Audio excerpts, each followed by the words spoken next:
Hi, everybody, and welcome in to Talk Radio for Normal Americans. I'm Pugs Moran. I do this every day here from the Kelly Moore Memorial Studios in the beautiful E Gallery in Dallas's fantastic design district. This is the Rant for the 16th day of May, year of our Lord, 2025. It is a stream of consciousness, extemporaneous monologue on all of the things that I'm finding interesting today. Sometimes they're hot topics, sometimes they're headlines, current events, whatever it is. Sometimes it's just thing that I saw on the interwebs. I saw something interesting, so we'll talk about it. What this is, as I say, talk radio for normal Americans. What does that mean? We don't do politics. We don't brand ourselves and see the entire world through some partisan lens, like so many people in this country now kind of live their lives. It's gross. It's fucking weird. Kids, 13-year-olds running around in political shirts and hats. It's just weird, man. When did people become such dorks? Anyway, we try to do talk radio for normal people who don't care about all that bullshit, who hate that stuff. And we've been doing it every day since 2021. 2021, talk radio for normal people. I don't care how you voted. You shouldn't care how I voted. Doesn't matter. Hi, chat room. Let's say hi to the chat room. We got people filling in here. We got Barney here. We got Jeff. We got Taronda. And that's it. Yeah. This is the interwebs' most difficult show to find lately. I don't understand it. How's the show play out? Well, I'll tell you. As I said, it's a stream of consciousness. So it's just me talking. But for my own purposes, I have created four distinct blocks in this show. We call them the 4 quarters, and each show contains all 4. First one we call Antecedently on This Day. It's just a look at history, things that happened on this day. Second quarter is birthdays. These are celebrities and notable quotables, historical figures and the whatnot. We talk about whether or not we like them and we wish them a happy birthday, or if they suck or not. Then quarter three is deads. Almost like birthdays, except, the direct opposite. These are people who've died on this day. Also celebrities. We decide in this category where they go when they died. Heaven or they go to hell. That's quarter 3. And then quarter 4 is just whatever the hell I got on the top. What big news stories, stuff people are talking about. Fun lifestyle talk type stuff. It is it's a big weekend for me. It's kids weekend. I always like when I have my son. My son is 16 now. This is my first weekend with a 16-year-old. And he's got a pocket full of birthday money. So you know what that means? You want to know what it means with a pocket full of birthday money? It means that from time to time this weekend, my son will disappear. He just disappear. He'll say, I'll be right back. And, because he's 16, he does stupid shit all the time. I'll just be like, yeah, whatever. Okay, fine, whatever. And he'll disappear. And then the next time I'll see him, he'll be eating a Whopper or something from McDonald's. And like, what the hell did you do? Where did you get the Whopper? Well, because he's got a bank account filled with birthday money. So that means he's going to sneak off and Grubhub shit all weekend long. That's right. He's got no problem paying $25 for a Big Mac as long as they bring it to his front door. Ugh. Yeah. I'm telling you, it's going to be, because here's the thing. I cook for my kid. I make him meals. We have real meals like real people. Sure, occasionally we'll go out to a restaurant. Occasionally, Friday nights when I pick him up, we go to Taco Bell because it's his big treat. He likes Taco Bell. He gets it. So we'll get Taco Bell tonight, and that's fine. Tomorrow I'll make him breakfast. Tomorrow I'll make him lunch. Tomorrow I'll make him dinner. And in between there, he'll call Grubhub twice. Where did you get that burrito? Oh, and by the way, I should tell you, the reason he disappears, remember I started the story with, he'll be like, God, Dad, I'll be right back. It's because he doesn't have the Grubhub guy come to the door. He just goes outside and waits. And like he'll give the address next door. So he's waiting next door. Oh, yeah, he doesn't try to hide the actual consumption of what he bought, but for some reason he thinks it's important to not have them come to the door. I don't know what that is. April says Radio Misfits Network is where to find the show on YouTube. Yeah, just Radio Misfits. Just everything should be Radio Misfits from now on. I'm tired. Who cares about Pugs and Company? Let's just all be Radio Misfits. Let's go. I am loving my Diddy show. Diddy or didn't he? Diddy or didn't he? Every night I give you a trial recap on the Diddy trial. And I'm telling you, this trial has not let me down. This trial has been great. The last 3 days we got Cassie. Cassie just finished on the stand. She's done. They might try to call her back. Oh my God, there were some huge developments today. Man, I'm telling you, this is not, here's all I'm going to say, because I still need to record tonight's episode. They're still in court. I think they're in court for about another 50 minutes or so. So I'll wrap this show up. Then I'll finish putting the Diddy show together, because court should be done by then. And then I'll record the Diddy show. And you can find that Diddy or Didn't He tonight, episode 5, day 5 of the trial recap at Radio Misfits. Radio Misfits on YouTube, Radio Misfits on Facebook, or just radiomisfits.com. I'm doing this show now as if it's audio only, because I personally have been re-listening, or not re-listening, I guess. Well, no, listening. I record it, but then I listen back to it. So I have been listening exclusively on the old Spotify, and I really like it. I really miss doing content that way, where it's just audio, where you can be more dramatic with the way. See, when the camera is on, I can't watch myself or listen back. It seems so silly. I look like such a tart. I just don't like it. I'd rather hide in the darkness behind a microphone, theater of the mind and whatnot. All right. Excuse me. Hi, Peter. Peter's in the chat room now. Amy's here. April's here. Kevin's here.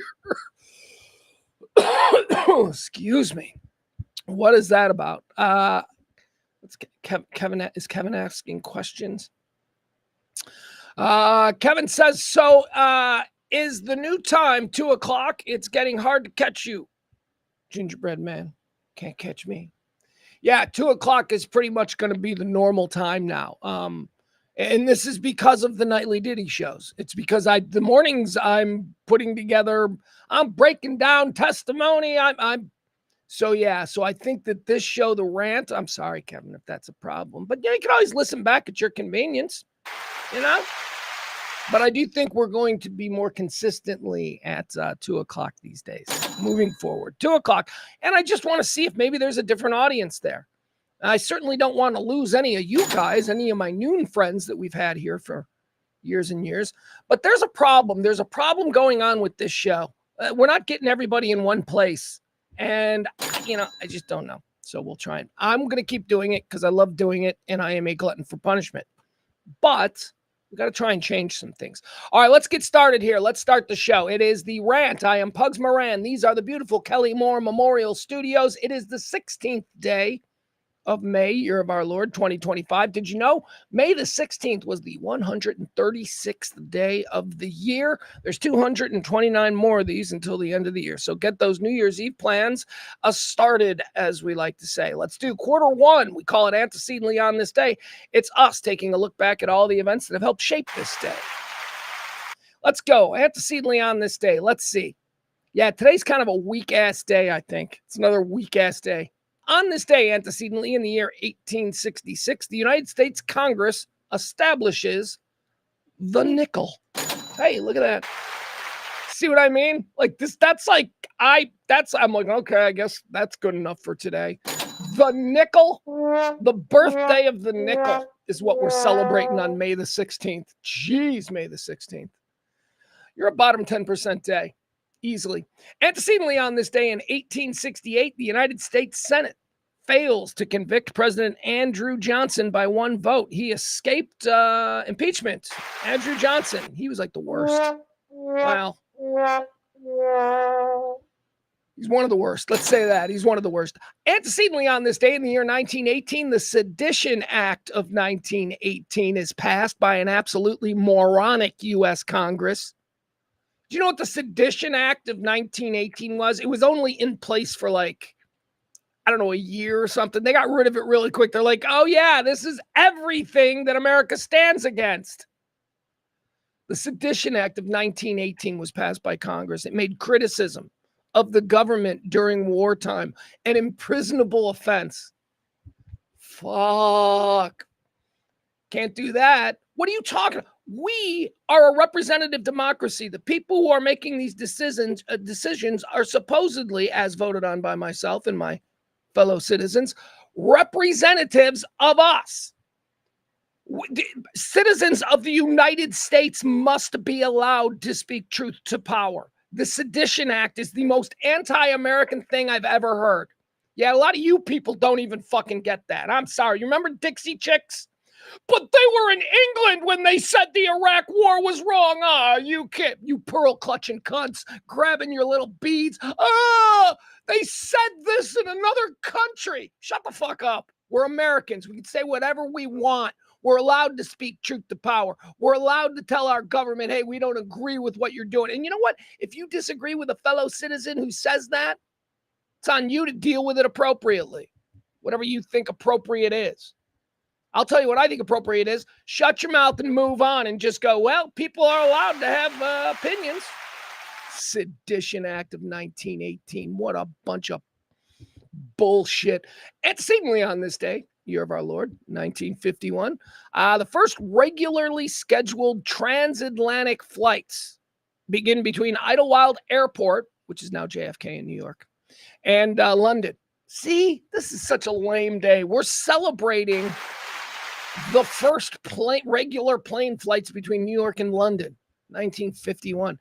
Antecedently on this day in 1991, Queen Elizabeth came to America. And that is it. Let's get out of this day. This day sucks. Queen Elizabeth II came to America and spoke to a joint session of the United States Congress. She's the first British monarch to address the United States Congress. Probably the last, right? No, it's not like a thing we do.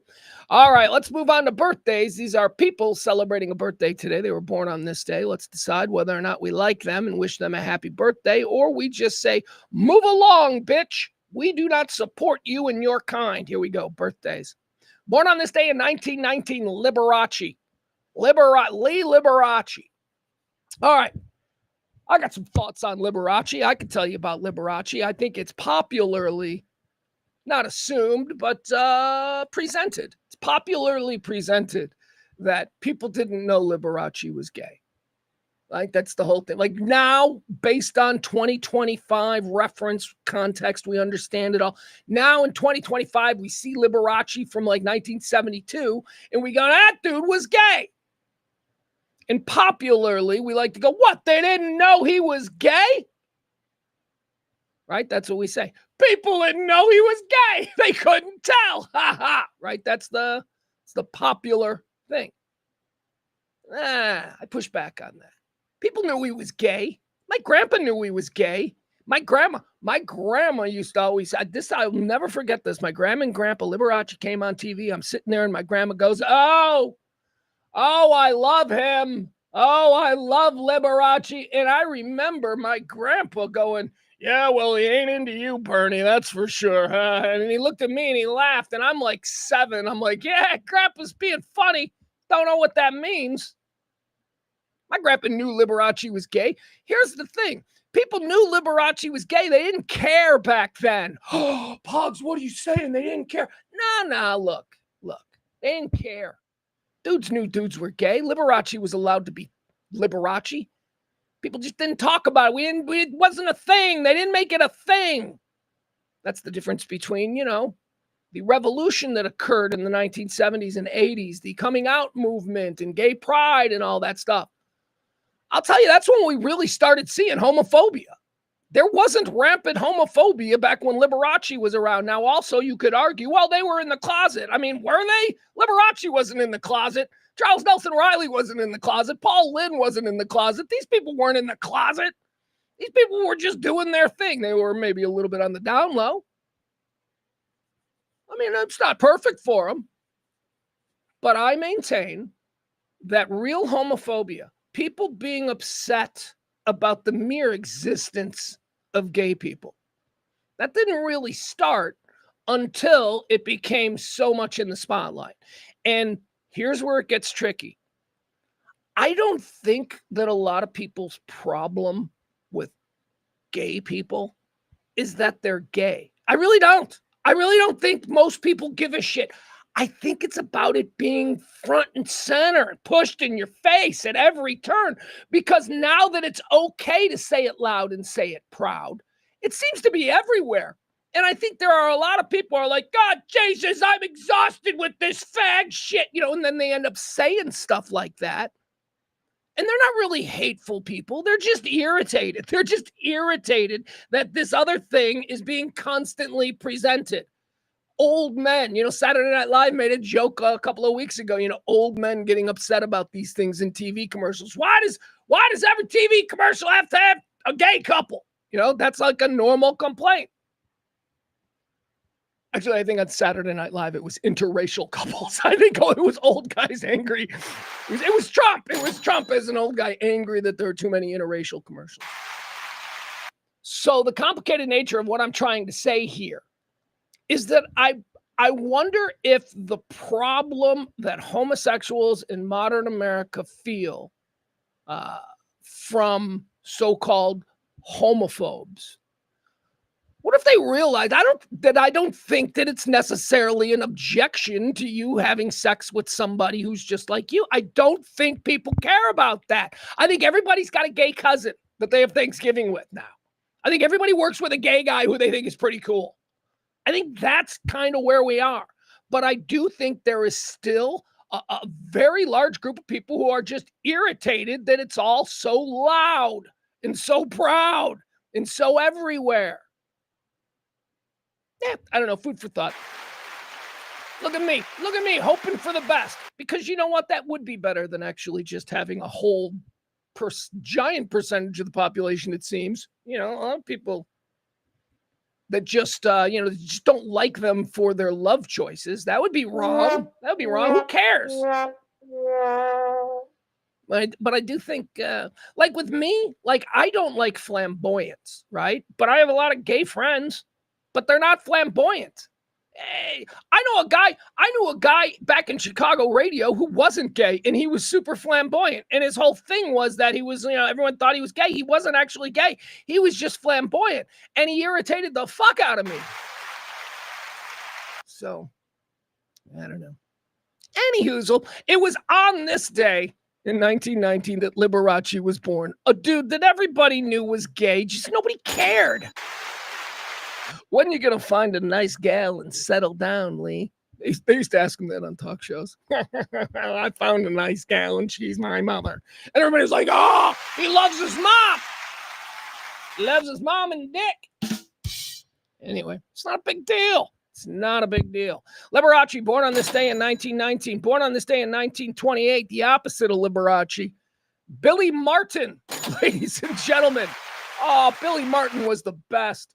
I loved Billy Martin. Billy Martin, of course, baseball player, played for the Yankees for a bunch of years. Actually, I think he bounced around a little bit after the Yankees. He's a Yankee legend, though, because he would, in the 1970s, he would, the straw that stirs the drink, as they called those 70s teams with Reggie Jackson. He would be the manager. Very famous. George Steinbrenner fired him and then rehired him, then fired him and rehired him. And he fought with Reggie in the locker room, and he would go out there and he would kick dirt on umpires. We don't see nearly enough of that. There was like a whole bunch of managers back in the 1980s and 70s who their whole bit was they would just come out and start kicking dirt on the umpire. Tommy Lasorda was really good at it. Billy Martin was one of the best. Nobody was better than Earl Weaver. I think he holds the record for kicking dirt. We don't really see that anymore. Anyway, Billy Martin, he was a drunk. He was angry. If we were talking about this being the day he died, we'd put him in hell. But he was a funny character. Billy Martin, great manager too. Great baseball manager. Billy Ball. Billy Ball was a thing. Billy Ball turned the Oakland A's around in the 1970s. Won some things there. Was that Billy in the 70s? And then he went to the Yankees, and then he went back to the A's in the 80s. I don't know, whatever. Anyway, Billy Martin, born on this day in 1928. Born on this day in 1944. Had no idea this dude was this old. Danny Trejo. Danny Trejo's like the scariest looking son of a bitch I've ever seen. Happy birthday, Danny Trejo. Born on this day in 1953. Let's talk about Pierce Brosnan. Pierce Brosnan is an Irish actor. He played James Bond. And I don't know. I don't think of him as one of the lesser Bonds. I think of him as a primary Bond. You know, honestly, I think of like who's a lesser Bond? Not Daniel Craig. Daniel Craig is absolutely not a lesser Bond. Who was the guy that replaced Pierce Brosnan? That's the guy whose name I don't even know. He's definitely a lesser Bond. Anyway, let's talk about Pierce Brosnan now. Pierce Brosnan now has a television show on the Paramount Network. It's a BBC production. It is called Mobland, and it is the best show on TV. If you like The Sopranos, it's a Guy Ritchie TV show. So, you know, if you like Guy Ritchie made a TV show about a family of gangsters, the patriarch of which is Pierce Brosnan, our birthday boy. The Harrigans. He's a big London gangster. He's older now, and he's kind of living on this big estate in the English countryside, and he's got Tom Hardy running the streets. Tom Hardy is the street boss for Pierce Brosnan.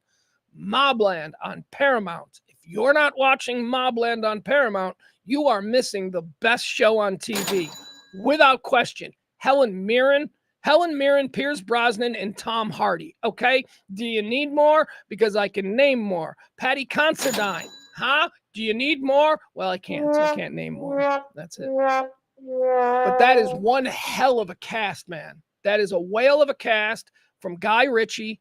The name is terrible. The name Mobland, I'm like, that name is not good enough for that show. That show is so good. Mobland sounds stupid. They put all their effort into creating this amazing cast of gangster actors.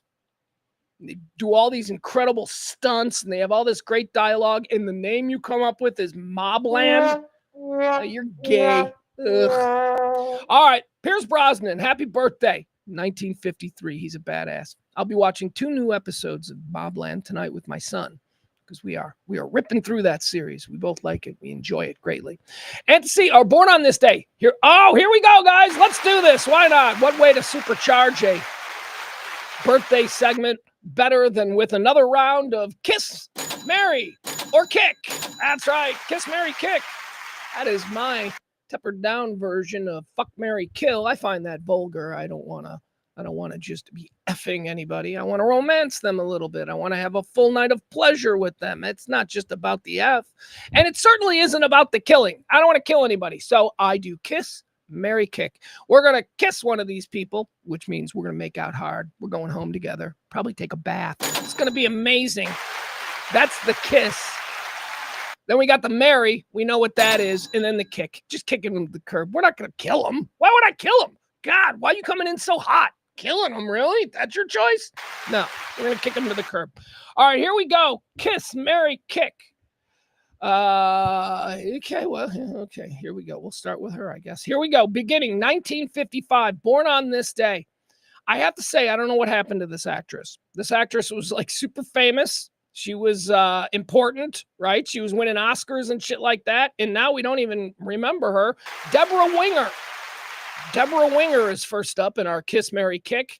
Look at her. Deborah Winger. Look at her. She's very pretty. I like her. Who's that? Harvey Weinstein she's with? She was pretty. She was in what? She was in On Golden Pond, right? She was in Urban Cowboy. Was she in Urban Cowboy? Was she in both Urban Cowboy and An Officer and a Gentleman? Look at her from Urban Cowboy. All right, there we go. We're going to leave it on that.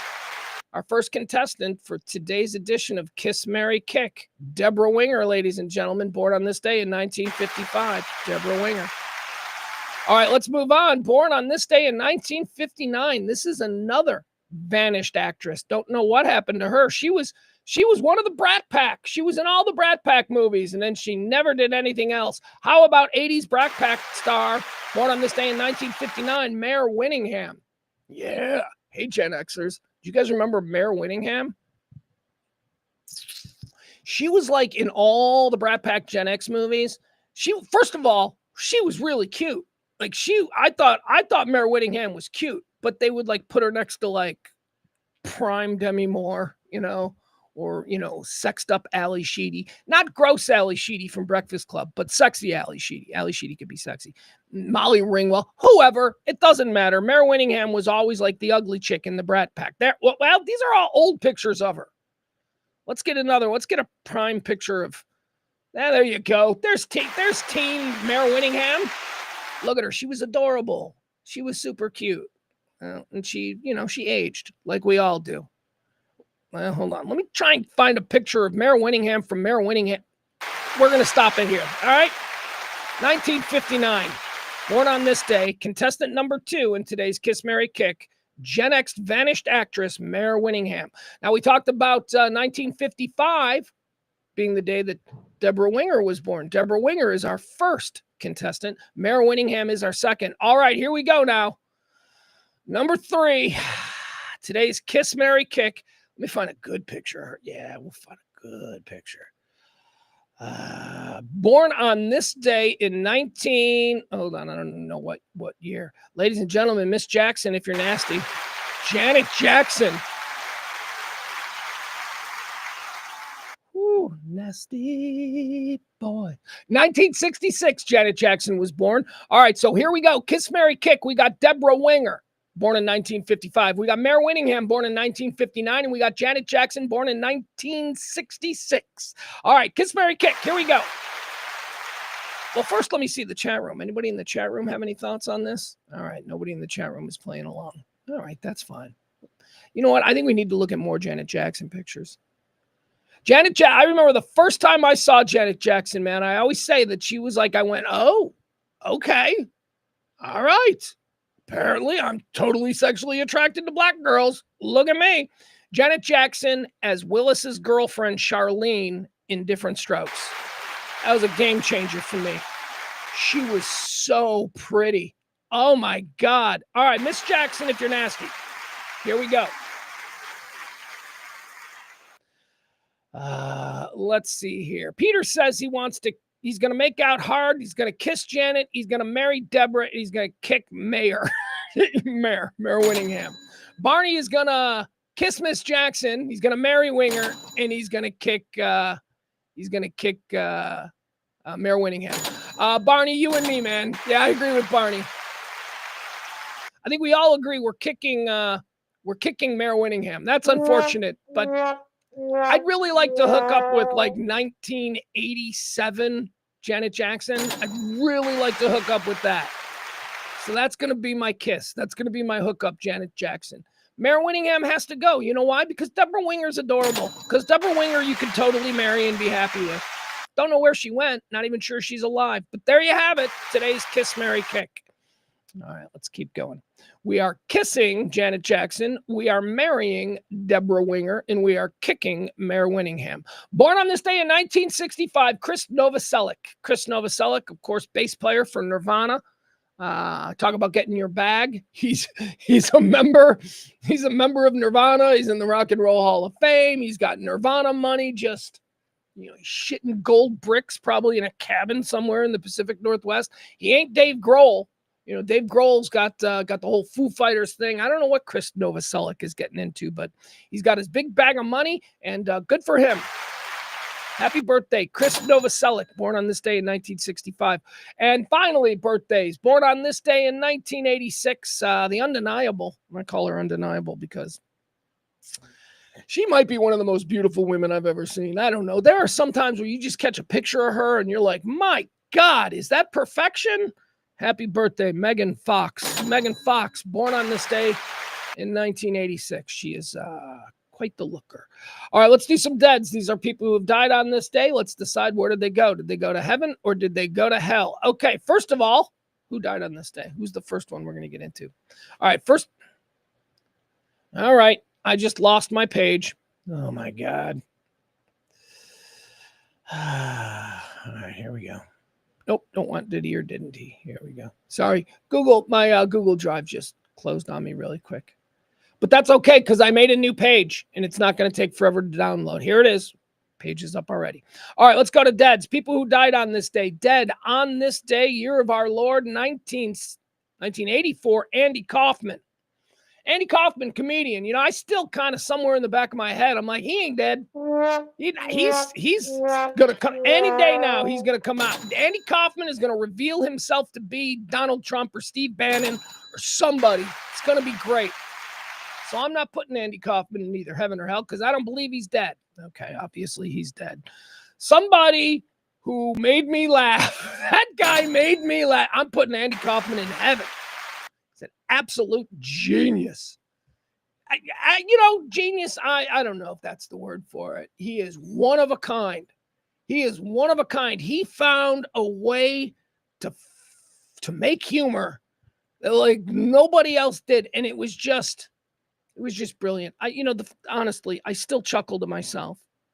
He was given a TV show once, a talk show. I think it was ABC or something. And so he shot a bunch of episodes of the Andy Kaufman talk show. And he was such a surrealist. He was so weird. So there's a tradition in talk shows where the host chair is always higher, right? Just a little bit higher. And when seen through the lens of a camera, that is supposed to suggest the authority of the host. You know who the host is in the interview because he's always a little higher. Anyway, that's a television trick. It's been the way it is forever. So on Andy Kaufman's talk show on ABC, he had a desk that was built like 30 feet high. He was 30 feet up in the air on a desk. And the people he was interviewing were at ground level, and he had to use a bullhorn to talk to him to like interview him. Like I'm sorry, Andy Kaufman, you're going to heaven. You still make me laugh. I was like 10 years old when I saw that. I'm like, now that is funny. Andy Kaufman, dead on this day in 1984, or is he? Dead on this day in 1990, the Candyman, Sammy Davis Jr., American singer, dancer, and actor. I've actually read a couple of bios on Sammy Davis Jr. He was a fascinating dude, and as best as I can tell, he was an awesome guy. He was just a really good dude. He was really nice to everybody, and everybody seemed to really like him. And he's a little corny and a little funny and a little old world Hollywood and all that stuff. But man, there aren't many people out there who would probably talk shit on Sammy Davis. So I'm putting him in heaven. Sammy Davis Jr., American singer, dancer, and actor. I could probably find out some bad shit about him, but it hasn't really been, front and center. We don't really, the first thing we think of Sammy Davis is, and he raped chicks in the 50s. We don't have that. And everybody talks about him. They all smile. It's like apparently he brought a lot of joy. All right, Sammy Davis Jr., dead on this day in 1990. There you go. Here's another one, preemptively. We're putting him in heaven. Holy shit. We're just putting everybody in heaven today. Well, this guy we can't not put in heaven. How do we not put Jim Henson in heaven? Jim Henson, dead on this day in 1990. Wow, look at that. Jim Henson and Sammy Davis Jr. died on the same day in 1990. Huh. How do you dedicate the last 5 minutes of your newscast to one of those guys? Well, how do you do two? Dead on this day in 1990, Jim Henson. You better believe the creator of Muppets and Sesame Street. I'm putting him in heaven. Dead on this day in 2010, Ronnie James Dio. So Ronnie James Dio was hysterical. First of all, isn't he American? Isn't that a thing? Yeah, he is. He's American. Like my whole life, I thought Ronnie James Dio was just one of these British, rock star guys. He's like 4'10". He's like super small. That's a very British thing. And he's like a metal singer from the 80s. It's a very British thing. I just always thought he was very British. And Ronnie James Dio carried himself in this really funny way. Like he believed in the whole Gothic, medieval, he believed in all those kinds of accoutrements and how they tethered themselves to metal of a certain era. Like Zeppelin was very medieval, but then there was a whole lot of like darker and Ronnie James Dio kind of lived his life like that. Like I'll never forget, I saw an interview with him once. And Ronnie James Dio was sitting he lived in Houston, which is weird. Like a 60-something-year-old Ronnie James Dio is being interviewed, and he's sitting in his living room in what is obviously a suburban setting. You can see the front window. You can see like mail trucks going by and stuff. But he is sitting in his living room in this giant throne, like a medieval throne. And it's really high up in the air. And he was really small, so his feet didn't hit the ground. So his feet were kind of dangling off the throne.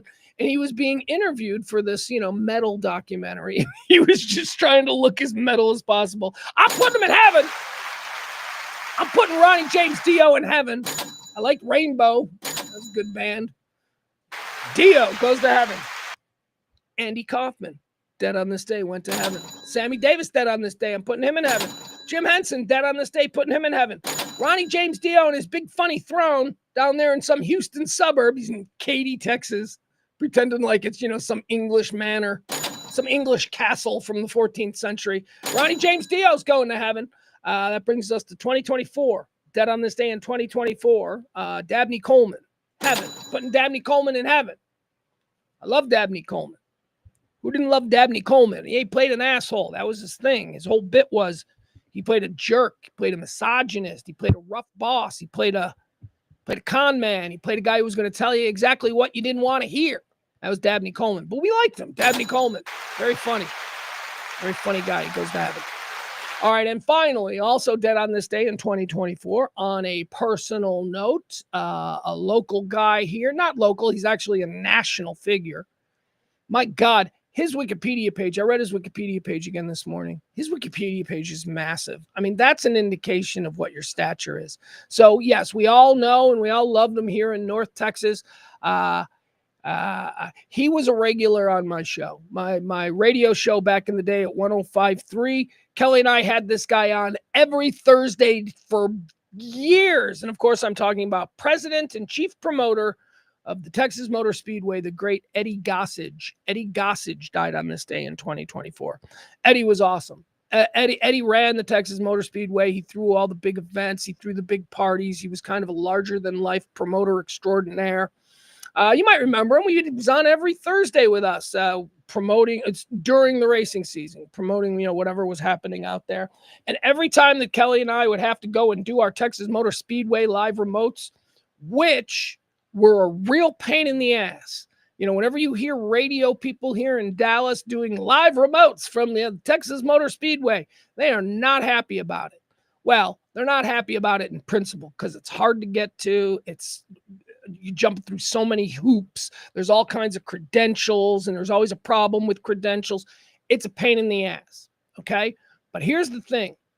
Eddie Gossage seemed to recognize that it was a pain in the ass. So every time anybody would come out there to do some promotion or marketing for the Texas Motor Speedway, Eddie was just so brilliantly attentive and caring. It didn't matter. Didn't matter if you were just like the nighttime guy. You're doing a nighttime show and you're out there. Eddie Gossage is going to be there making sure. He's the president of the fucking Speedway. He's going to be there making sure that everything was okay. He used to bring us food. Like in the middle of the show, he'd bring like giant steaks and lobster and just put it down. Eddie Gossage died on this day in 2024. He is in heaven because he was an amazingly kind gentleman. There you go, the great Eddie Gossage. Says here, American public speaker and racing businessman. Eddie Gossage, dead on this day in 2024. All right, that's going to do us. That's going to take us out of the first three segments. And now we're just going to move on to, what makes this show so much fun and why we call it Talk Radio for Normal People. Peter knows. Peter's like, Eddie was great. Eddie was great. Eddie was such a nice man.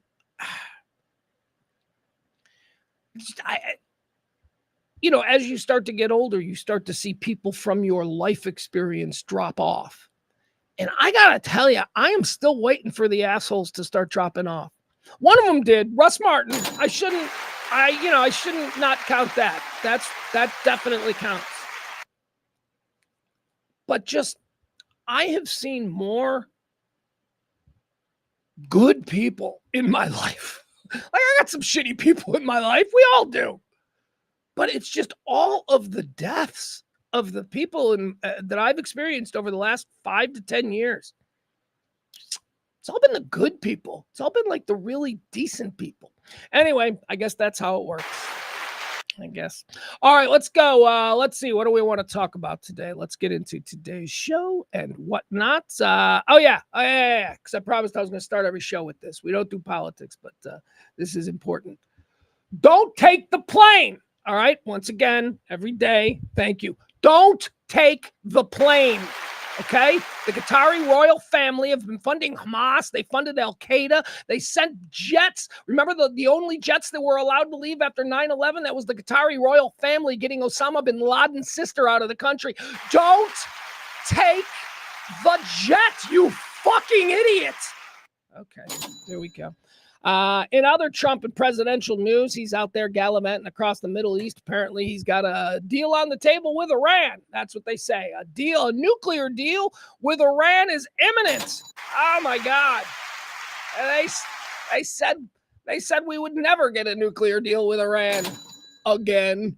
I mean, we had this, but here we go. We're gonna get it again, and this one's gonna be perfect. This one is gonna be absolutely the same, but this one will be perfect.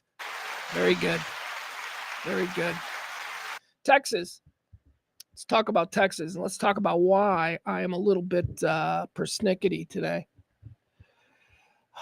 Can we fucking do something about this heat? Okay. Why is it already 100 degrees here in Texas? Why has it already been 100 degrees for 3 days?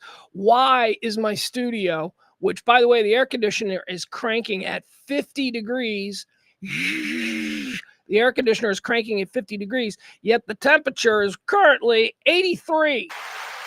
83 after 3 days of 100-degree temperatures. It's a heat dome. It's one of them heat domes. Bad weather now has cool names that we can brand.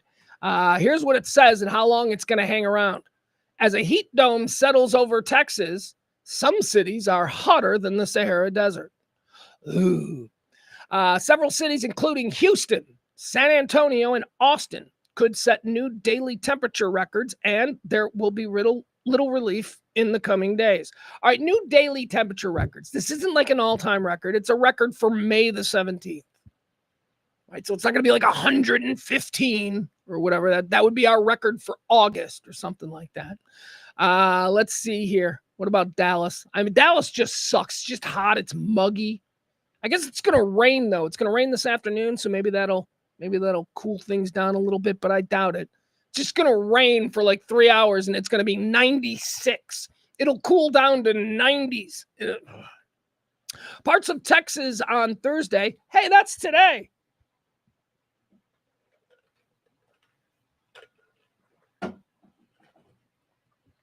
Parts of Texas on Thursday will feel hotter than the Sahara Desert as a heat dome over the region sends temperatures skyrocketing into triple digits. Across central and southern Texas, heat index values, a measure of what conditions feel like when air temperature and humidity are combined. This is the southern version of a wind chill factor. That's I learned that. When I moved to Texas, I learned what that was. So the feels like temperature, like in Chicago growing up, the temperature might actually be 15 below zero, right? All right, it's going to be the actual temperature is going to be 15 below zero. But then they'll say the wind chill factor tomorrow when you wake up will be minus 50. And it's always like, wow, that's crazy. And that's the combination of wind and cold air. So how does the wind being added to just the cold air hitting you, how does that make it feel? All right, so it's not really going to be in the hundreds. This is just heat index values that are going to be in the hundreds here.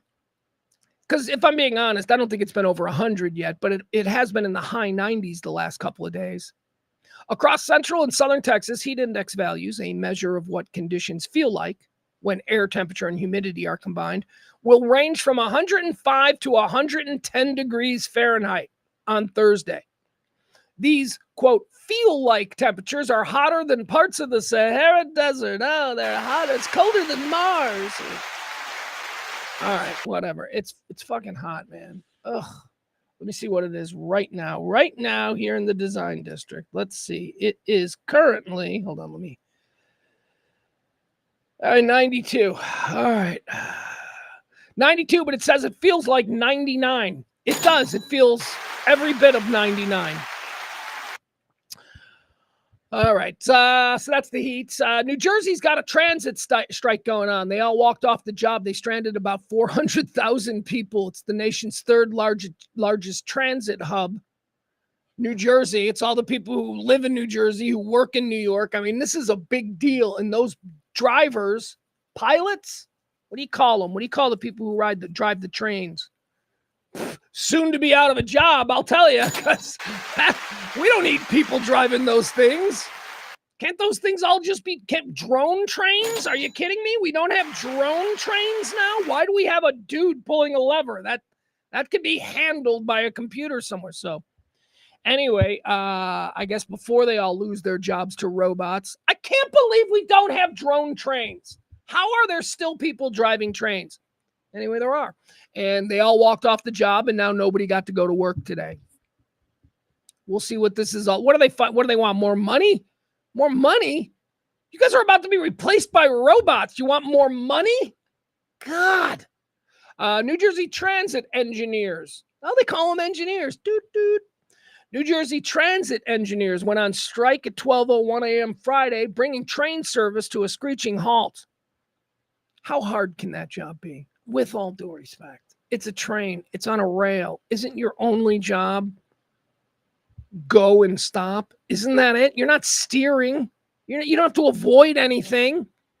And everybody already knows that you can't stop very quickly. So if somebody comes in front of you, you can just hit them and nobody's going to hold it against you. They're going to be like, well, he was in a train. A train can't stop quick. The fuck does it take to be a train engineer these days? Big balls to walk off a job that you're probably going to get replaced from. And never forget, I am a worker first guy. But this is just one of them jobs that we're going to have to figure out how we're going to find employment for all of these people in this world the only reason that's it. We haven't been able to find employment for them. So that's why we don't have drone trains. We can have drone trains. We just don't want to put however many people in this country drive trains. We don't want to put them all out of work. So we're just staying with a bad system. New Jersey Transit engineers, they went on strike on 12:01. The New Jersey rail service is fully shut down, along with the Metro Northwest of the Hudson service. The strike is expected to inconvenience almost 500,000 daily commuters. New Jersey Transit suggests people work from home. Perfect. There you go. So we don't fucking need you at all. We'll just work at home. New Jersey Transit suggests people. What's going on in New Jersey? You got Newark Airport, right? Apparently they don't even really have an air traffic control tower. They just got broken TV sets that they stare at and pretend they're seeing stuff. What is going on? There's another thing that's happening in New Jersey too. You got the airports. Well, the drones, of course. We still don't have an answer on the drones. I don't know if the drones stopped or if people were just like, well, I guess we just have drones every night now. Is that it? Is it just we have drones every night now? We don't talk about it anymore. Still don't have any answers. I was following that story for months. I got no results. Nothing. Told me nothing. All right, there you go. New Jersey Transit strike. Here's another one. And again, I am a pro-worker guy. Come from a union family. But I got to keep it 100, right? When I see some bullshit like the New Jersey Transit strike guys, the engineers, you guys should not be going on strike. Your jobs are not a secure job. They'll just go, well, okay, if you're going on strike, I guess we'll just go to drone trains now.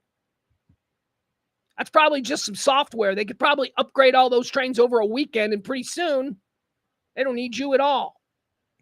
So that's my take on the train guys strike. But how about this? Starbucks baristas are going on strike. Now I'm all for a Starbucks union. Absolutely. I think that if in this country we are going to employ a percentage of this country in menial jobs like being a Starbucks barista, I think we got to make sure that those are jobs that people can live above the poverty line in. So yeah, I'm fine with a Starbucks union. If in fact we're going to have 300,000 Starbucks workers from coast to coast, yeah, they should have a collective union. I'm all for that. But they're on strike. You know what they're on strike for?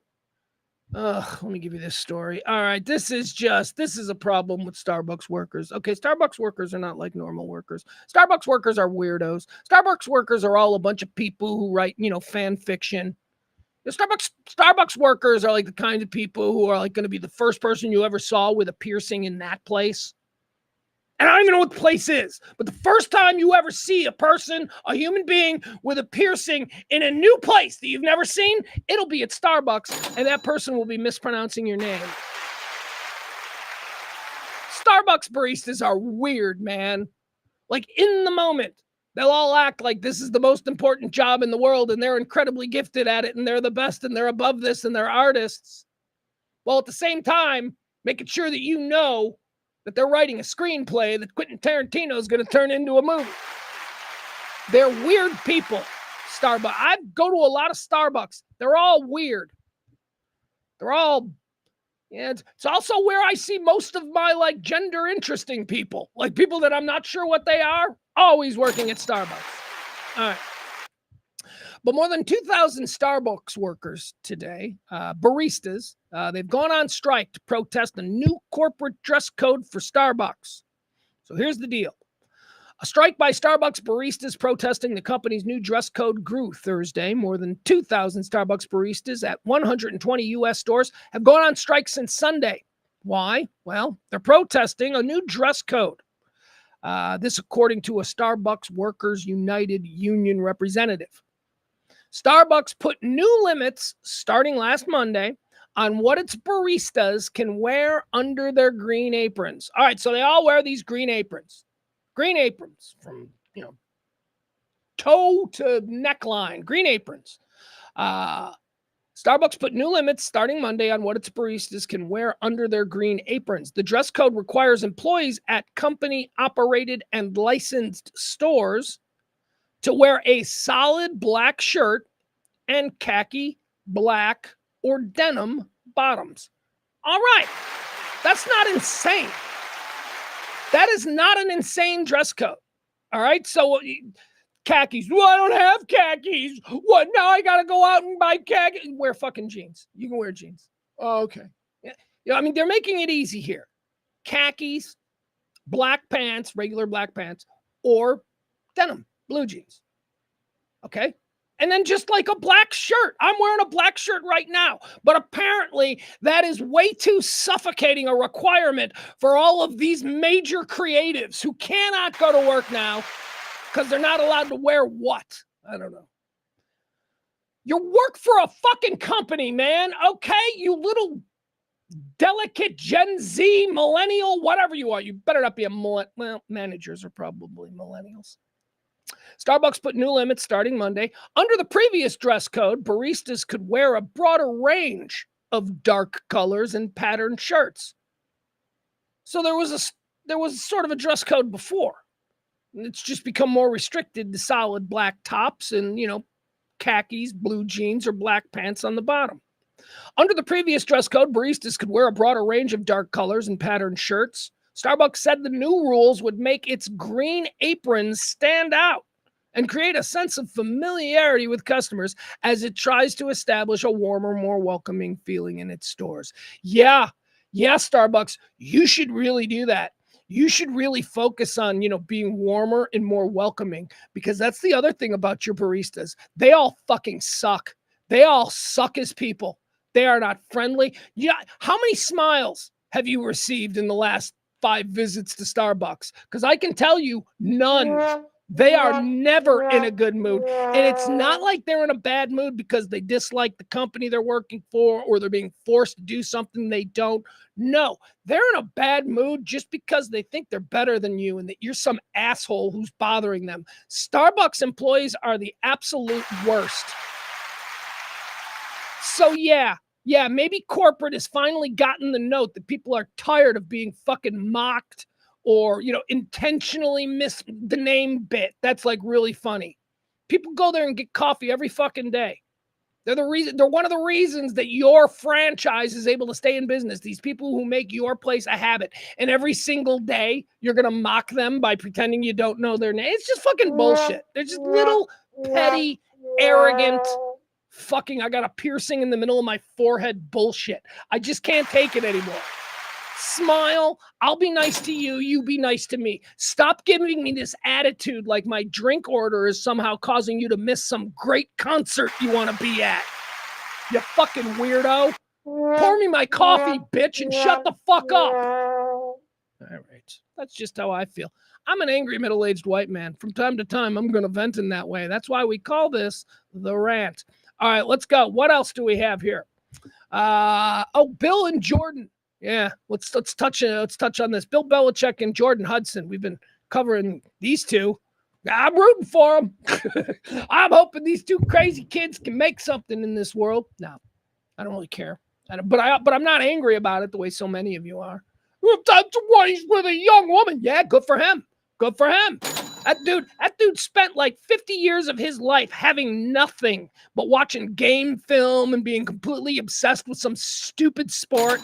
This man has no relationships in his life. There's probably no woman that knows his innermost secrets. He's got no kids that he calls from time to time, or that, better yet, call him from time to time. Nah, fuck that. This man has ruined his life. And guess what? Now he's 70 and he's like, I don't know how much time I got. I'm going to start having fun. So let Bill be Bill. He wants to coach North Carolina. Let him go fucking coach North Carolina. He wants to bang a hot chick. Well, can he get a hot chick? Oh, he can? Then go for it. Go for it, Bill. Now, that doesn't stop me from thinking that she's an absolute biatch. This is Jordan Hudson. I mean, I don't even think she's hot enough to be the total bitch that she is, but he's a 70-year-old man, so to him, she's probably, Anyway, point is this. A couple of weeks back, there was a big hay made when Bill Belichick, he's promoting a book that he wrote about coaching. He's been making the rounds. He went on CBS this morning. Remember this? And there was a dust up because Jordan was on set during the interview, and he was asked a question about how they met. And Jordan shouts from the wings, "We're not talking about that." Then after that, apparently she created more of a scene and left. She left the whole thing. Very, very weird. Then you had the NFL Films who wanted to do a Hard Knocks version of UNC football. It would be their first foray into college football. Bill Belichick obviously being the lure there. This is an interesting story. Why not cover it? Would have been great for the University of North Carolina. Hard Knocks producers were trying to get this deal done, but apparently they walked away from the whole situation because Jordan Hudson, the 24-year-old girlfriend of Bill Belichick, wanted an executive producer credit.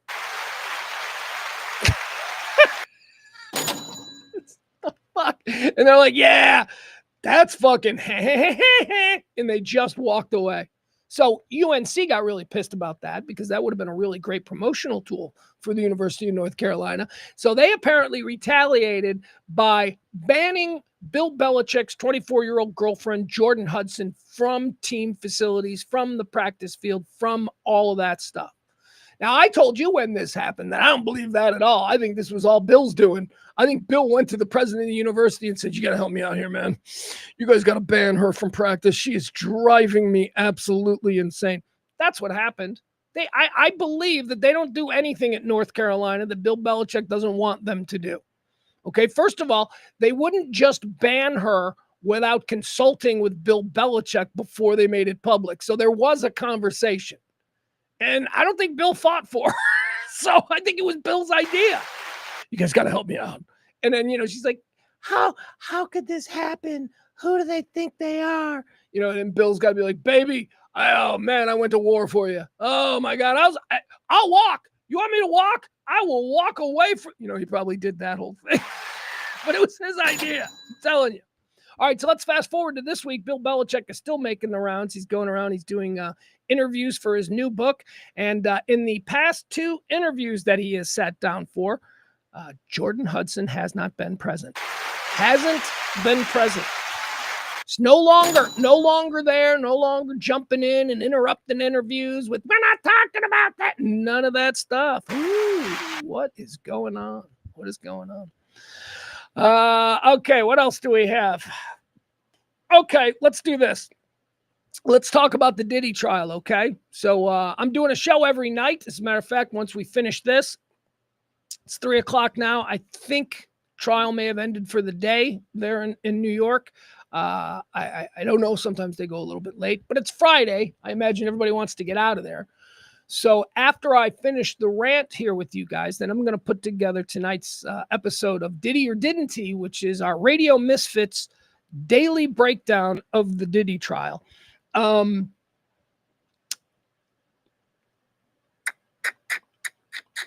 trying to, like, where do I want to stop? Like, how much do I want to go into here? Okay, Cassie took the stand again today. If you remember, actually, I didn't even talk about this yesterday. So the big deal yesterday was that Diddy's defense team basically got into a bit of a back and forth with Judge Aaron Sabramian, who is the judge.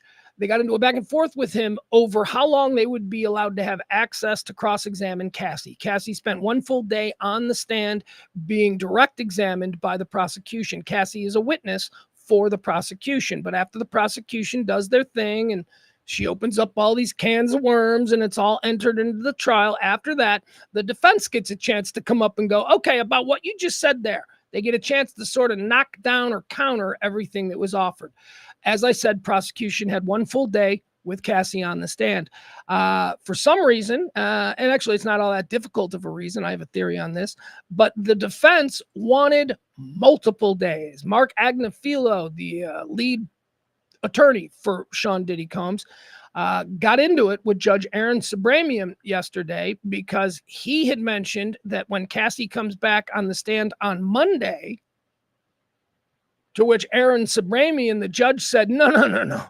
We're not bringing this woman back on Monday. You are going to wrap up with her on Friday. And the promise that Sabramian made to Mark Agnafilo, Diddy's defense attorney, was, look, we are going to keep on this schedule. We had this schedule all planned out before this trial started. I am keeping to this schedule. The schedule says we are done with Cassie by Friday. You will wrap up with Cassie by Friday.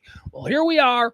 Cassie was back on the stand today for the third day in a row being cross-examined by the defense. The defense did wrap up after lunch. They came back and they asked her a few more questions. The defense has now wrapped up their cross-examination of Cassie. And I'll give you the full breakdown on all of the shit that was talked about today. There was some really big stuff. And here's all I'm going to tell you, okay? Before I record tonight's episode. We are 5 days in. I've been pretty consistent with this. The prosecution is not proving their case. What is being proven, as somebody said, this is a ritualistic humiliation of Sean Combs. The prosecutors are not proving their charges at all. But they are putting out all kinds of crazy stuff about him jerking off in the corner and rubbing jizz all over his body. They're putting all of that stuff out there, but they are not even coming close to proving their case that he is a sex trafficker, that he is involved in arson, that they're proving that he's a piece of shit. And they seem to be really comfortable with that. Diddy's defense team is absolutely comfortable with saying over and over again that Sean Combs is a domestic abuser. Sean Combs beat up his girlfriends. These are his defense attorneys. And you know why they're so comfortable admitting to this in trial? Because he's not being charged with that. The prosecution didn't even bother bringing those charges. The prosecution went full bear. Prosecution went with charges that they're going to try and get him in prison for the rest of his life. And I am telling you, they overcharged him. This trial's going to go on for 2 months. We're going to learn all of this shit. And at the end of it, it's going to be not guilty. We are 5 days in. I have yet to see anything that tells me that he was imprisoning people and that they had no choice over their decisions. We've seen nothing. And today, there were bombshells. And we'll talk about tonight on Diddy or Didn't He, only on the Radio Misfits podcast platform.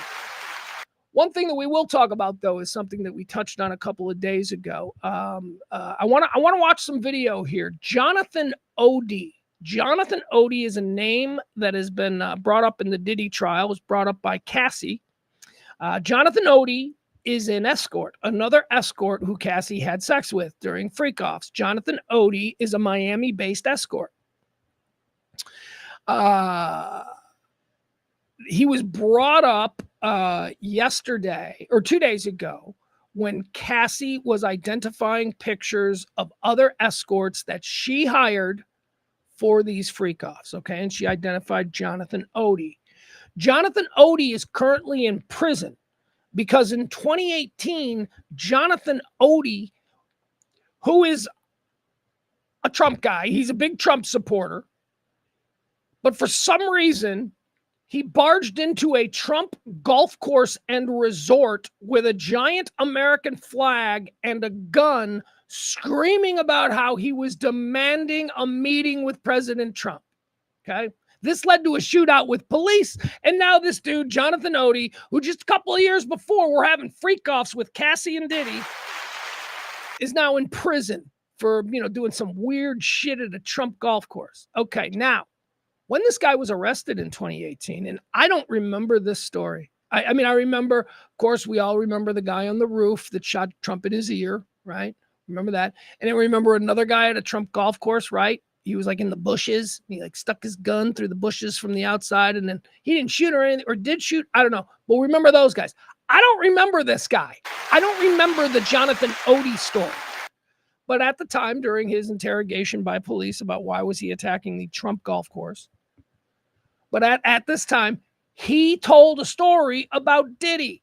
He told a story about Diddy and about how he was a sex slave and how he was involved in these sex parties and that Diddy's a part of this whole Illuminati thing and blah, blah, blah. He told these crazy fucking things while he was in a prison jumpsuit being interrogated for police because he had just, attacked the Trump National Golf Course. And everybody went, oh, this guy's obviously crazy. Listen to these stories. That was in 2018. And then 2 days ago, Cassie on the stand is like, yeah. That guy was telling the truth. Yeah. How insane is that? So anyway, we've got the video here. I want you to see this. This is video of Jonathan Odie. This is when he was arrested for, again, barging into a Trump golf course, demanding to speak with Donald Trump.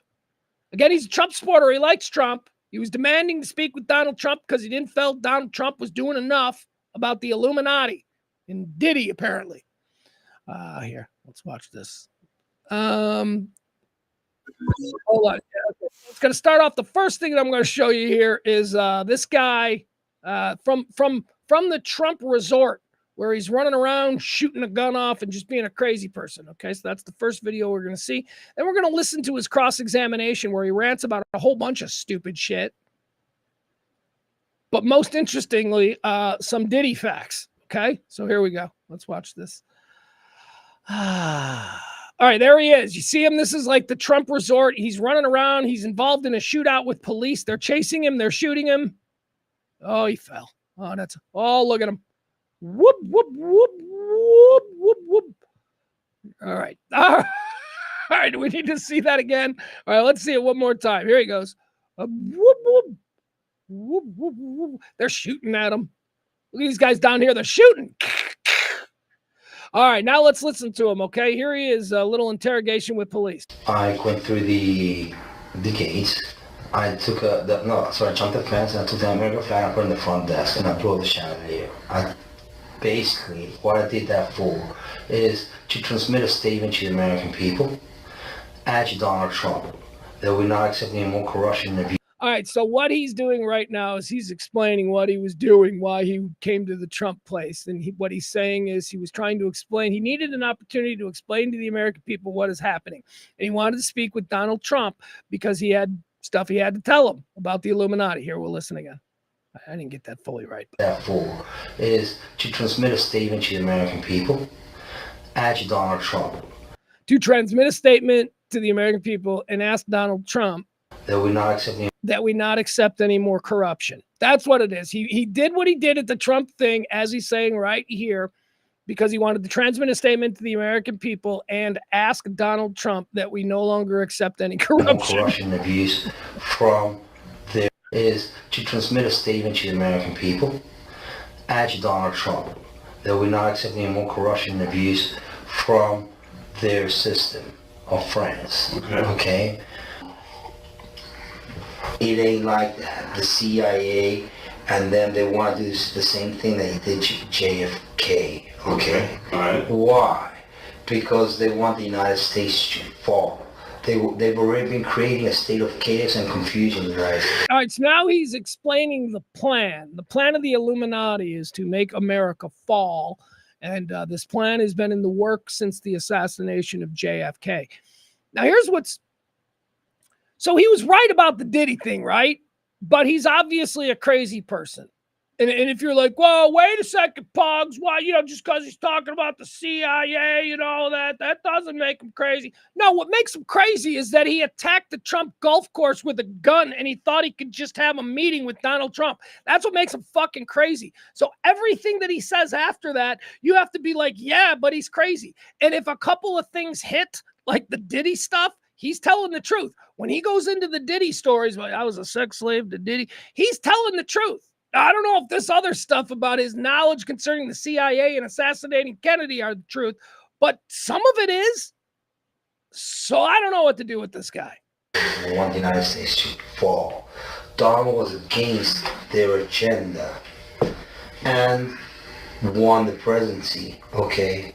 He still hasn't kicked out the corruption from the system. He's letting them stay due to So what he wants to talk to Trump about is why he hasn't kicked out the corruption from the system. This guy is a foreigner. He's from North Africa. I think he's Egyptian or something. Teaching money, basically, because they all like making money. That's why they're all billionaires, etc. So there's only there's select few that run the country. Okay. Mm-hmm. Select few billionaires that run the country. All right, here we go. The situation is that he still hasn't kicked out the corruption from the system. Don is intelligent. We have a similar type of intelligence and overview of things. All right, so Don is intelligent. He and we have a similar kind of intelligence. Yeah, you do. The only thing is he's not seeing that Hillary is a distant cousin of his and Obama have a different plan for him. All right. What he's saying is that Donald doesn't understand that Prince Harry, who is his distant cousin, Jonathan Odie here is telling us that Prince Harry is Donald Trump's distant cousin. And also Obama's involved here. Prince Harry and Obama apparently have, okay, all right. But he's right about the Diddy stuff. He's right about that. And Obama have a different plan for him. You understand? No offense with Obama. I love each and every American, but he was part of that 9/11 agenda. He's a CIA agent, an ex-CIA agent. That's why there's so much identity issue. All right, so here we're getting a whole bunch of stuff here. Obama is a CIA agent who's responsible for 9/11. That's why there's so many identity issues with Obama. There are no identity issues with Obama. There were identity issues raised by crazy people, but there are no actual identity. Sorry, Barney. There are no actual identity issues with Barney. There are with Obama. There are crazy people who, for some fucking reason, still want to be obsessed with this. But go ahead. You die on that hill. You sound like this motherfucker, this crazy person who, frighteningly enough, is right about Diddy. With Obama, who knows his real name?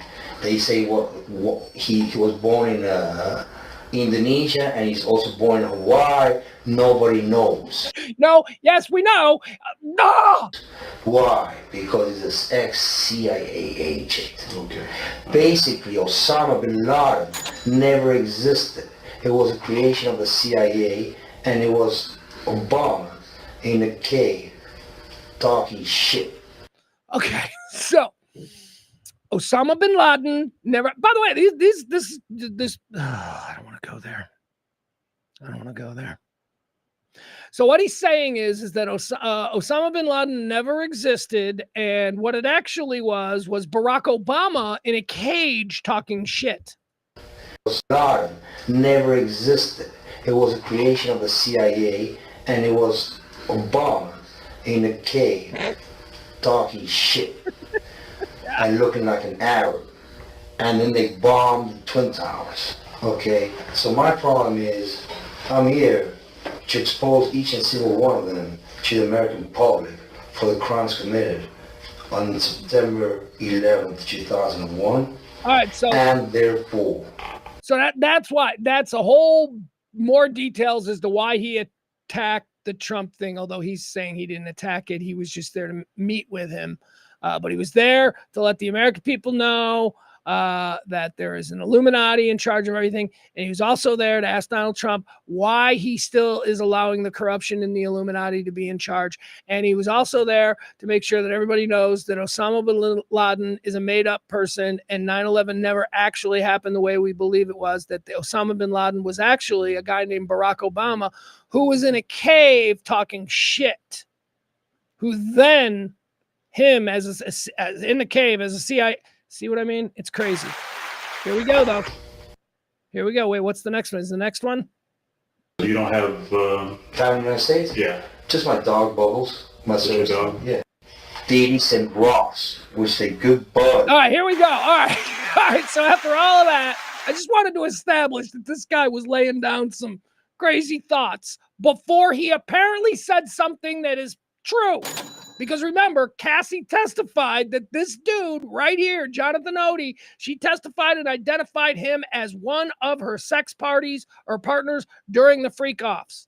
So here you go. Now he's talking about everything that he knows about Diddy. You don't have... Time in the United States? Yeah. Just my dog, Bubbles. My service dog? Yeah. Davies and Ross, which they good buddies, okay? Mm-hmm. They're gay. All right, so Diddy and Rick Ross, they're buddies, and he is now saying, Jonathan Odie is saying they're gay. Okay. I don't know what that means. Okay. Who? Both. Diddy and Ross. And Khaled. They all right, now DJ Khaled is gay too. So Rick Ross, Diddy, and DJ Khaled are all gay. Gay. Okay? DJ Khaled, Rick Ross, and P. Diddy? Yeah. They all gay? Yeah. Gotcha. All right. Khaled is a Hamas supporter. All right, DJ Khaled is a Hamas supporter. Okay. Who supporter? Hamas. Khaled is a Hamas supporter. Okay. Who supporter? Hamas. Hamas. Yeah. Sorry, I said it wrong. No worries. Hamas supporter. Okay. Right. I had sex with Cassie and Sean. Okay, here he is. I had sex with Cassie and Sean. And right now he is telling this story to these cops. And these cops have heard all kinds of crazy shit. And this is just more fucking crazy made up shit from this guy. Except he's telling the truth here. We now know that he is telling the truth. So how much of that other shit? Oh, God. I hate this world. Okay. I had sex with Cassie and Sean. Basically, he would masturbate, tell me what to do with Cassie. That is everything that is being testified to. Diddy would masturbate and direct the action. I had like 15 encounters. Now he says he's got 15 cars. I don't know what this is apropos of what. You were just telling us about having sex with Cassie and being directed by Diddy, and now you're on to 15 cars? Come on, dude. And I heard he would masturbate, tell me what to do with Cassie. I had like 15 encounters, and I heard a lot. Oh, hidden in plain sight. It's hidden. I think I see what you're saying. Okay, how do I know this? Yeah, that's what I want to know. How do you know this? Do you know Sean Combs? Puff Daddy? Yeah. P. Diddy, whatever you call himself these days. Yeah, go ahead. Yeah, he's part of what's called the Boule. All right, there you go. Sean Combs is part of a thing called the Boule, which apparently is a part of the Illuminati. That is not stuff that we are covering on Diddy or Didn't He, but I did want to introduce you all to Jonathan Odie, a guy who is telling the truth about some things. It's everything else that we're just, not so sure about. That is crazy. That someone could just say that much bullshit. Just that much bullshit. Just blah, blah, blah. And then something that also sounds like bullshit 5, 6, 7, 8 years ago when he said that. He said that 8 years ago. The cops probably just, and now here it is being testified to as truth. That is crazy. Chris Brown is being arrested. Apparently Chris Brown got himself arrested in England. This on a charge of assault. Apparently like 3 years ago, Chris Brown in England beat a guy over the head with a bat. Something like that. Bottle. That's what it was. It was a bottle. Here it is. Grammy-winning songwriter Chris Brown and just well-known menace Chris Brown's upcoming tour was thrown into question Friday as a British judge ordered him held in custody while facing allegations that he beat a music producer with a bottle in a London nightclub in 2023. Chris Brown never disappoints.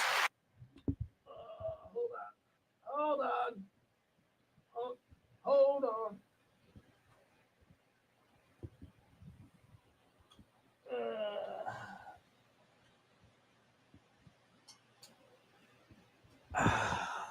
Yeah, I just lost a whole bunch of stuff. All right, sorry, had a bit of a power outage here on the show. It's okay. We're going to be fine. You know what? I might just ignore the TV. Okay, let's keep going. Let's just keep going. So Chris Brown, there he is. He's got this big European tour. I didn't even know Chris Brown was still a thing. He's got a big European tour. Apparently that's now in jeopardy because a bunch of years ago, he beat up a guy in a club. There was an arrest warrant for him. He came back to London 2 years later and they got him. And now he's in custody and he may not be able to do his European tour. All right, let's do a little segment that we do from time to time. I call it People Are the Worst.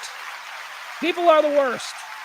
We're going to watch a little bit of video here. These are examples of oxygen thieves, people just like you and me out there running around, sucking up all our good oxygen so that they can do bullshit like this. All right, here you go.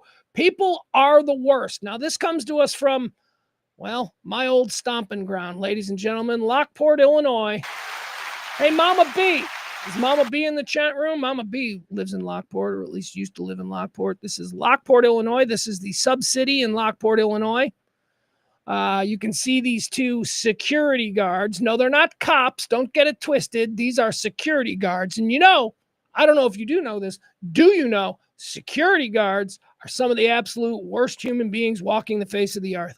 If you are absolutely unemployable in any other industry, go ahead and get yourself a job bossing people around at a McDonald's after hours.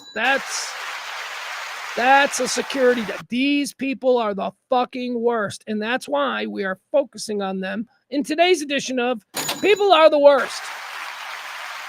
All right, here we go.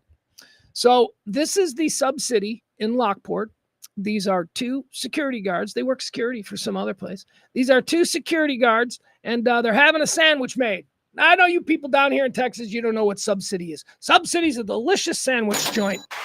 Get big, giant submarine sandwiches. Oh, they're so good. All right, we're going to pay attention to this person. I don't even know. You know what? Hey, it's 2025. I don't know if that's a man or a woman. What do you think that is? Do you think that's a man or a woman? I don't know. I can't tell. I wouldn't want to be offensive and make a wrong judgment. So here we go. We got this thing here, and I'm comfortable calling him a thing because you're about to see what happens. So I got this thing right here. I don't know if this dude's involved. I kind of feel bad for him. He's not necessarily directly involved, but he does seem by association to be wearing the same kind of uniform. Although not really. Hold on. I'm just noticing now. This patch is different than this patch. That's got to be a coincidence, right? There's no way that these people don't know each other. Two security guards, the only people in here. All right, let's watch what happens. Again, we're paying attention to this thing. Ugh. Okay, here we go. See, that's a tip jar. That's a tip jar for all of these people who make these fucking sandwiches for these fat asses. That's a tip jar because people sometimes want to reward these kids for the incredible sandwiches they build there at the Lockport submarine city, sub-city. This fucking thing is taking money out of the tip jar. Oh, and it seems like mixing it in with their own money. Gonna pay for this meal with tips. Ooh, you're really shoving it in the face of the man, aren't you? These are fucking working people. You don't take tips, you scumbag. I don't think this person should go to jail. I don't. I think they should be attacked with a baseball bat in the parking lot. That's what I think should happen to this person. Broken ribs, probably a broken ankle as they're trying to get away. And you let them get away. You're going to fuck them up with a baseball bat. Why? Because we don't need to clog the courts with this kind of nonsense. We, a community, can take care of these kind of fucking miscreants. Don't worry. I got it. And now they're putting the move in their pocket. All right. All right. Money's in the pocket. Okay, now turning around, not doing nothing. Still don't know if this is a fucking man or a woman, and I don't want to be offensive in 2025, so I'm calling it a thing. Look at this thing.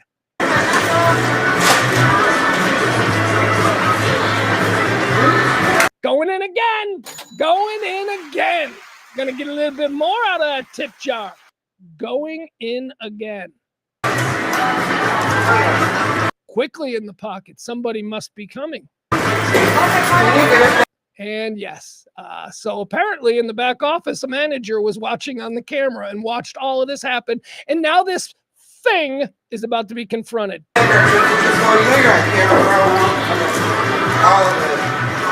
Okay, you can't hear what he's saying, but this manager or whatever walks out and goes, you know, we got cameras. You know, I just watched what you did. Put it back. Put all of it back. This person is now demanding that this thing puts it back.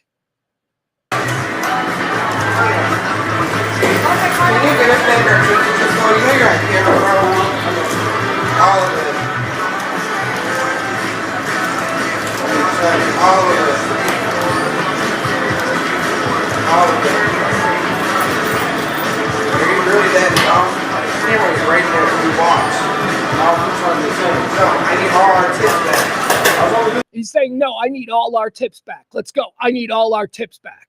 This person is like, well, I only took. All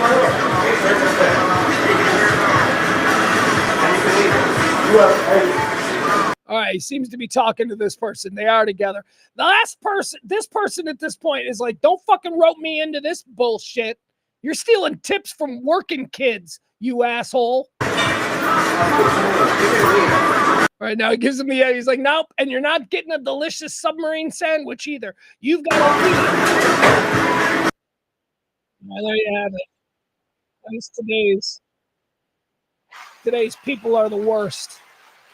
People are the worst. No, Barney. Barney has a good question, and I think maybe we need to address this because maybe people don't know. Barney says, so those jars aren't like take a penny, leave a penny? No, they're not, Barney. You leave stuff in those jars. You throw them a little something. You throw the little kids something. Put a little extra pickle on there. You throw them a little something. That's how the grifter American society has run for years. We take care of people who take care of us. Hi, y'all. Jen Hernandez hanging out with us. Hi, Jen. Welcome into the show. All right. So that's our people are the worst. All right. Let's counter that with something else that I saw that I thought was nice. Okay. We just did people are the worst out of Lockport, Illinois. Let's do people are awesome.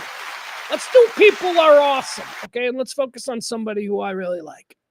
And I would like to say some nice things on behalf of this person because it hasn't been going well for him. And it seems like I've been reading here on the interwebs. I've been reading a whole lot of criticisms of this guy coming from Ranger fans, and it's probably fine. It's fine. It's due. But I'm here to stick up for Jake Burger, the Burgermeister.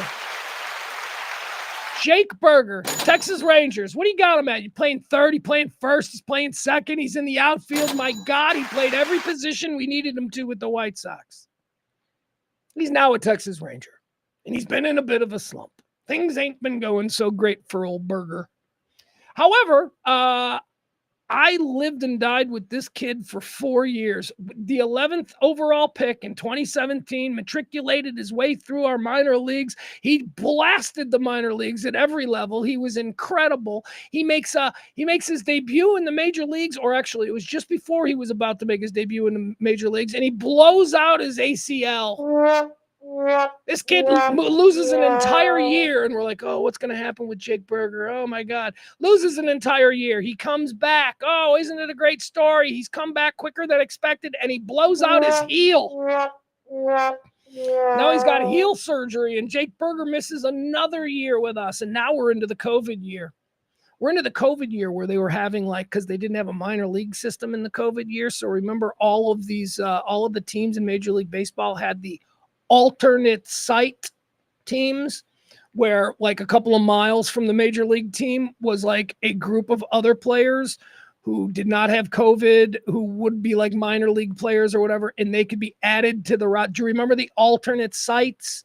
For alternate site for players. Anyway, we had that in Chicago. And Jake Berger, after 2 years of being all kinds of injured, Jake Berger comes back, and all of a sudden we start hearing these stories about these 450-foot bombs out of Jake Berger at the alternate site. And he's ready. Let's bring the kid back. And they brought him back. And he was electric from the beginning. He was amazing from the beginning. He was a great story. And we White Sox fans, we loved this kid. And we loved his wife. And we loved his kid. And he's got a little baby with Down syndrome. And he's always doing work with like Down syndrome charities. Jake Berger is fucking awesome. And I was so excited when he came to the Rangers. I'm like, oh yeah, all right, Jake Berger. He's going to be fun. He's a clutch motherfucker. He's just clutch. He's so clutch. Anyway, he comes here and he sucks. He comes here. He's in a slump. It's like, what are we, 3 months into the season? And it's like, oh, God, Berger, we're going to have to option him. Oh, come on, Jakey, get it together. So anyway, this is a nice story, and this is why we're calling it People Are Awesome, because the Jake Berger family is awesome. They are wonderful people. They do a lot of incredible work in the community. They have the most amazing little kids. One of them, a little kid with Down syndrome. His wife is awesome. Anyway, here's a little thing from the game yesterday, about Jake Berger. Berger is Catholic, and his faith is really important to him. And there's this phrase that he's kind of come up with since the new Pope, Pope Leo, has been elected. He said, I've kind of thought to myself, new Pope, new me. Leo's a Midwestern guy like me. I'm a proud Midwestern guy. And since he's been elected Pope, we've been pretty hot as a team. He's also a White Sox fan, and I'd like to think that maybe he didn't like the trade, so he put in a little blessing for me. So I told the guys yesterday that my new double sign is... Signing the cross on doubles.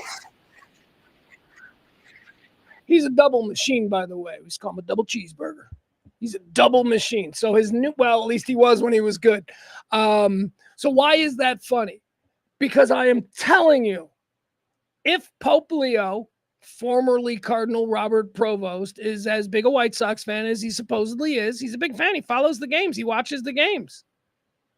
If the actual Pope is a White Sox fan, the way it's been presented, then he absolutely knows Jake Berger, and he absolutely was heartbroken like the rest of White Sox Nation when we traded him.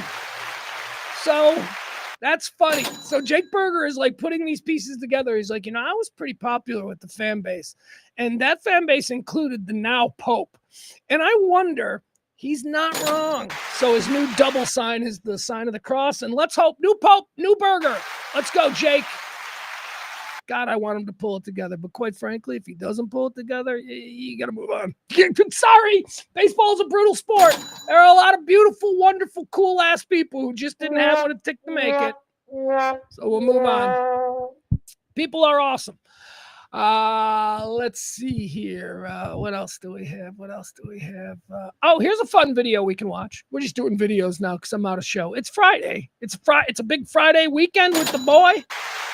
Oh, by the way, yeah, I haven't done this. I haven't done this all week, but it does need to be mentioned. Support the show. There you go. Support the show. The show runs on your tips, your gratuities. We made our. Actually, we didn't make our last pledge week, but I'm just so grossed out by this whole thing of shaking my can, but it still needs to be done. So drop a little something. Thank you, folks. You can support the show anytime. Venmo or Cash App. How about this video? This is a fun video that Kevin Gray, of course, Mavs great commentator and pundit Kevin Gray. This is a video that Kevin Gray was circulating earlier today, and it purports to show Steph Curry and a number of other NBA players in real time reacting to the Luka Doncic trade. Okay? Like, remember how we all reacted on that Saturday night? We're like, what the hell? All right, so here, this is apparently some video, and it's really interesting to watch Steph Curry and a number of other NBA players here reacting in real time to the news that Luka Doncic has been traded. They all think it's an April Fool's joke. They're all like, this can't be real. April Fool isn't for 2 months. Is this shit real? That's not real, right? Is this fake? No, it's not real. Are you sure? Yo, slow! There's no way that's real. Slow! He's like, oh my God. Ah! Yo, you see that? No, that's not true. That's not true. Whoa, what the fuck? No, that's not real, right? What? Luka Doncic got traded to the Lakers? What? I mean, my God. Find me the one person. But there's got to be somebody other than Nico Harrison who thought that was a good trade. Nobody. I mean, look, I know we're beating a dead horse here. This has been something we've talked about now for months. But holy shit, it's just so fun to see this because it reinforces that we're not crazy. We're not being homers. We weren't just, extra upset because he was our guy. No, the entire league is like, what the fuck is that? No way. No, that's not real. Yo, is this shit real? That's not real, right? Is this fake? No, it's not real. Okay, that dude who has no clue whether it's real or fake is the Warriors assistant general manager. So he's like, wait, what? We could have had Luka for... Sure? Yo, is this shit real? That's not real, right? Is this fake? No, it's not real. Are you sure? What? Really? I know, but did he get hacked? That's not real. Oh my God. So they're trying to figure out, because did you get hacked? Is that real? Is your phone? This is April Fool's 2 months early, right? Yo, slow! There's no way that's real. Slow! There's no way. Look at that. These are obviously two boys. They don't even have to speak. They just get each other's attention and make a face, and that's total communication between the two of them. Look at this guy. He's looking at it. What? Look at I love that reaction. After he reads it, he's like, what? Let me see what this is. Luka Doncic traded to the Lakers. What? See what they need? What? All right, there you go. That's fun video. So we're not crazy. It's not us. We're not just being homers or overly sensitive to it. The entire league thought that was fucking nuts. All right, well, it's on to the future, right? So the future is, of course, the number one pick in the draft, and we're going to be taking Cooper Flagg, I think. I hope.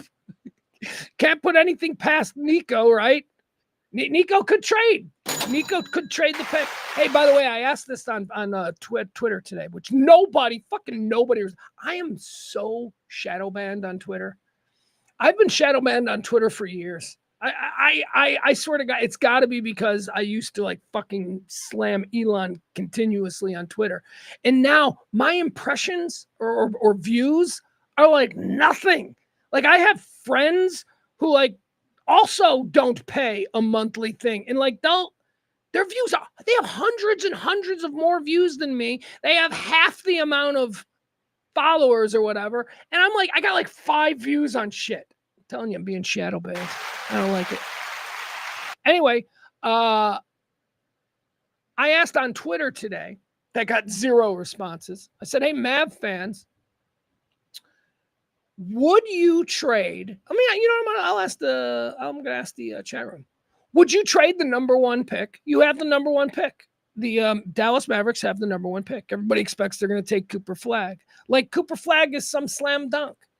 Some say he is, but I don't know. He's still a draft pick.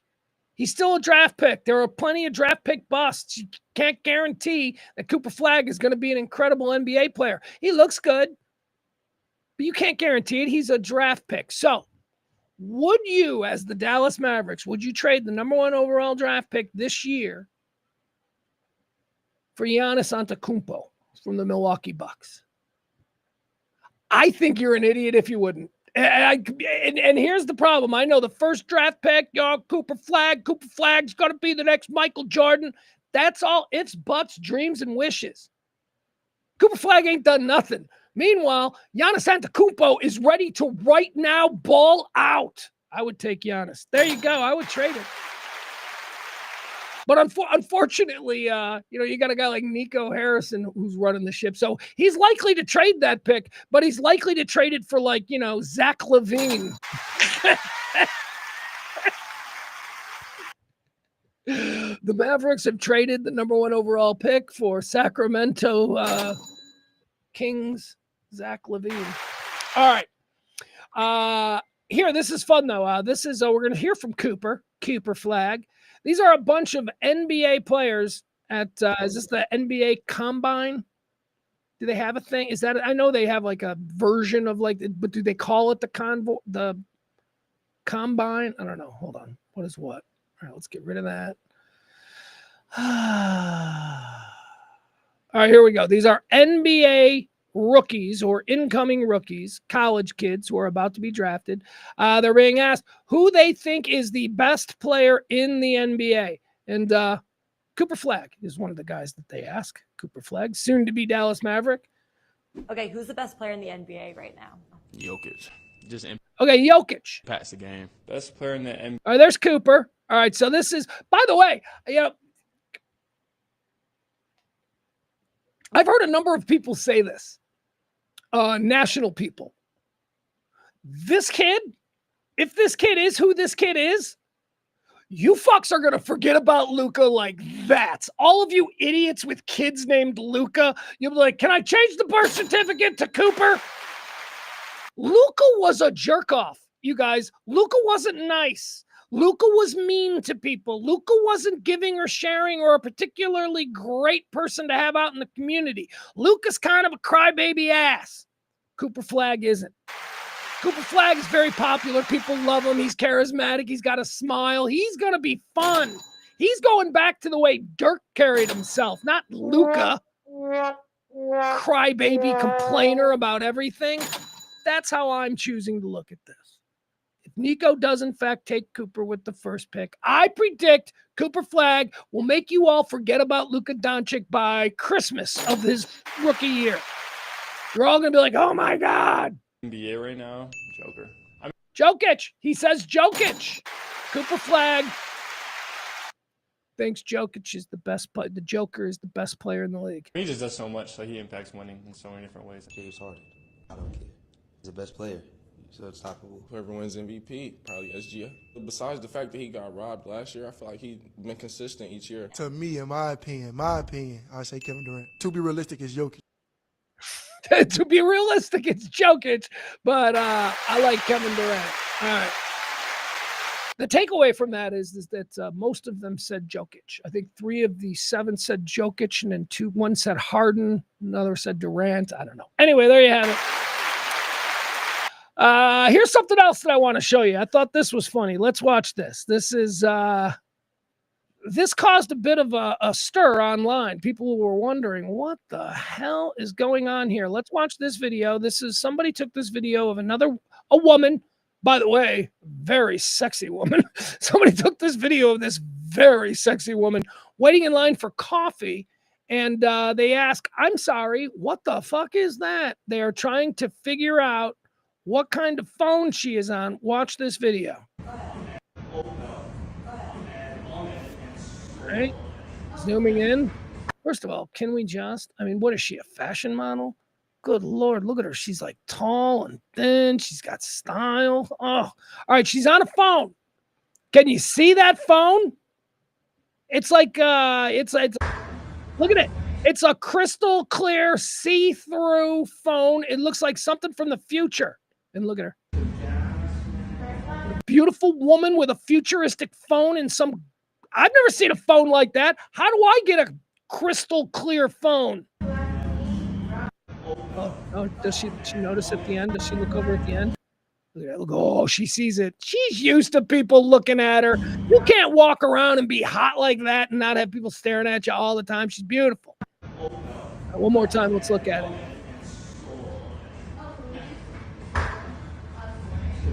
Can you see that? It is a clear phone, and she is scrolling. She is looking at something. What kind of phone is that? I must have that phone. All right, so check this out. That woman here, let me see if I can find her. There she is. Okay, there you go. This. So after that video went viral, that woman kind of outed herself and she made this video. Now watch this. This is that woman. She's explaining what kind of phone she had, that crystal phone. And it is weird. This is a methaphone. It is exactly what it looks like.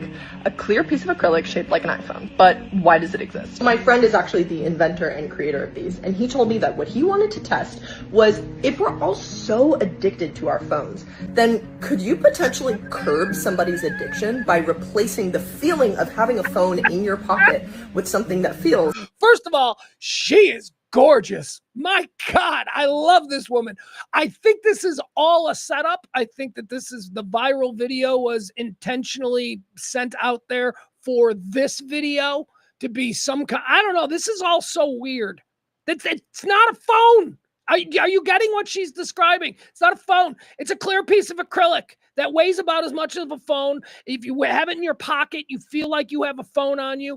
It is a device that is specifically designed to see if people can get off of being addicted to their phones.